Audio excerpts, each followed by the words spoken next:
جس سے منع کیا وہ چیز میرے اندر پائی جاتی ہے تبھی میں نے منع کرا. میں جتنی باتیں آپ کو منع کی ہیں نا یہ ساری میرے اندر پائی جاتی ہیں. تو جب آپ کال دیں گے میں آپ لوگوں کی ڈسپوزل کروں. میں انشاءاللہ اس پر ایک لیکچر دوں گا تاکہ کلیئر ہو جائے کہ جس طرح کا سوال پڑا ہم سینکیا ظاہر کہتے ہیں اس کو.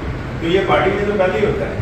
یہ دیکھیں نا 10% 10 اس کا 10 ریشو کے لحاظ سے الاؤ کر دیا WH نے. سمجھا کہ وہ چیز موجود ہے لیکن پانی بیچنے کے لیے یا بوتل بیچنی ہو تو اس کے لیے پھر قوم کو ڈسکرائب کرنا بہت ضروری ہے. اور ویسے بھی ہم اس لیول پر گرافیکل جا چکے ہیں. ذہنی طور پر پسماندگی کا لیول ہمارا یہ ہے کہ ہم مس گائڈ کرنے والے بندے کی بات بڑی آسانی سے سنتے بھی ہیں, اس کو سمجھتے بھی ہیں اور اس پر عمل بھی کرتے ہیں. مس گائڈ کرنے والے. اور دوسری طرف مولانا صاحب کہہ رہے کہ رحمت العالمین کی بارے میں بتایا ہے. بات تو اس کی سننے والی ہے, عمل تو اس پر کرنے والا ہے.